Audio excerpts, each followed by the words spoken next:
ce n'est pas un hasard, écrivez-vous, si sur le diplôme du prix Nobel, les académiciens ont eu la délicatesse de faire figurer ma vieille maison.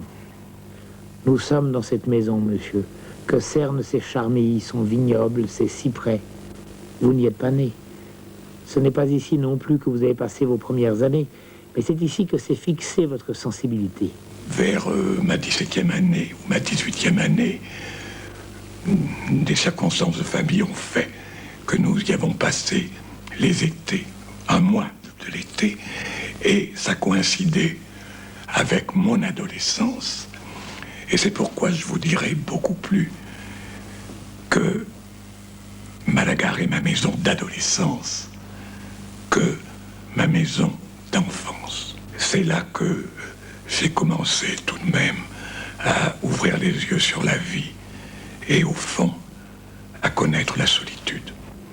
Mes romans, par le seul fait qu'ils reflètent, qu'ils étaient l'écho de ma vie intérieure la plus profonde, eh bien, traduisaient ce conflit profond d'un petit bourgeois de Bordeaux contre son milieu. Je ne dis pas contre sa famille, n'est-ce pas?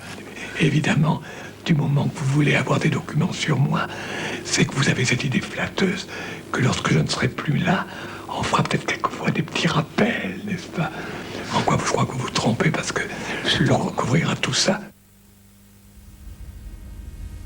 Voilà, c'était Mauriac. Ah, pourquoi vous avez choisi ça? Parce que moi, j'aime beaucoup l'entendre, j'aime beaucoup le voir. J'aime bien l'homme, j'ai lu les livres de son fils qui parlent de lui. J'adore le fils, moi aussi. Ouais, je connais pas bien le romancier et tout, mais j'aime bien quand il parle de son père parce que il s'en cache pas, quoi. Il adorait son père et puis il y va à fond, quoi. La terrasse de Malaga et tout, j'adore. Bon. Et prise de position, un type méchant par moment. Dans les carnets de Jean Cocteau que je suis en train de lire en ce moment, je m'aperçois qu'il était, lui, une teigne avec Cocteau, mais d'une méchanceté monstrueuse. C'est ça. Et je trouve ça marrant, ces gens qui prenaient position intellectuellement et tout. Je sais pas si maintenant ça existe encore, ça. Et puis ce bloc-notes tenu avec des prises de position difficiles et tout, par rapport à la religion, par rapport à la politique et tout. Bien, quoi. Puis là, on constate encore le sens des mots. Et puis un mélange du 19e siècle et du modernisme...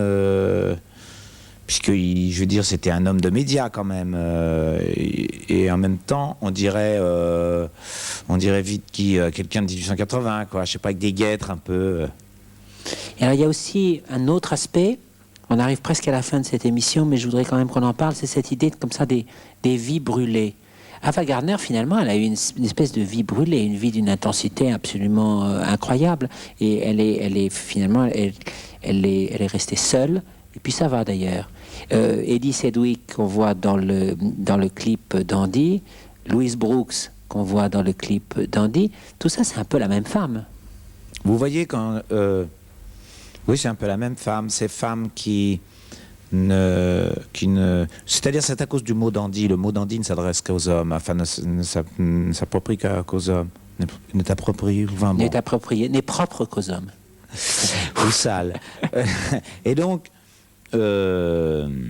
pour une femme, je voyais une femme qui brûle sa vie en dansant, quoi. Dans ma chanson, elle danse, mais je suis toujours admiratif de ces gens qui viennent, le passage qu'on fait sur la Terre, elles le font à fond la caisse avec des artistes, en se saoulant la gueule et en mourant à 25 ans, quoi.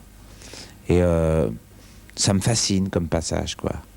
Et Eddie Sedgwick a fait ça, Nico a fait ça, pas Ava Gardner parce qu'elle est vivante, mais enfin, elle y a été fort aussi, je crois. Est-ce que c'est pas encore plus fort quand on reste vivant, finalement? Est-ce que c'est pas encore plus fort quand on est comme Ava Gardner et qu'on est une vieille dame à Londres et qu'on a 70 ans et...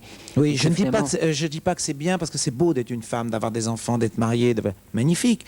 Mais en même temps, ce refus de la vie, quoi. Cette espèce de rébellion poussée au maximum, c'est-à-dire qu'on n'est plus des femmes, on devient... Vous avez vu dans mon clip, elle est à poil, elle sort de l'hôtel, elle se vautre dans un taxi, elle est pleine de coke ou d'héroïne et tout. Et puis elle est morte à 24 ans ou 28, je sais pas. C'est dément de faire un passage sur la Terre comme ça, quoi. Ça me fascine, ça. Alors j'ai pensé que le mot d'Andy pourrait être illustré comme ça, quoi, pour une femme. Il y en a une autre qui a eu une vie comme ça ardente, une sorte de vie brûlée. C'était Isabelle Eberhardt. Alors il y a une jeune cinéaste qui s'appelle Christine Laurent qui a fait des choses très très bien et qui vient de consacrer un film à Isabelle Eberhardt qui s'appelle Eden Miseria. Ça sort en ce moment et comme on sait un peu comment se passe l'exploitation du cinéma, je trouve qu'il faut absolument saluer C'est bien. Christine Laurent, Isabelle Eberhardt et Eden Memoria. Alors voilà notre petit salut.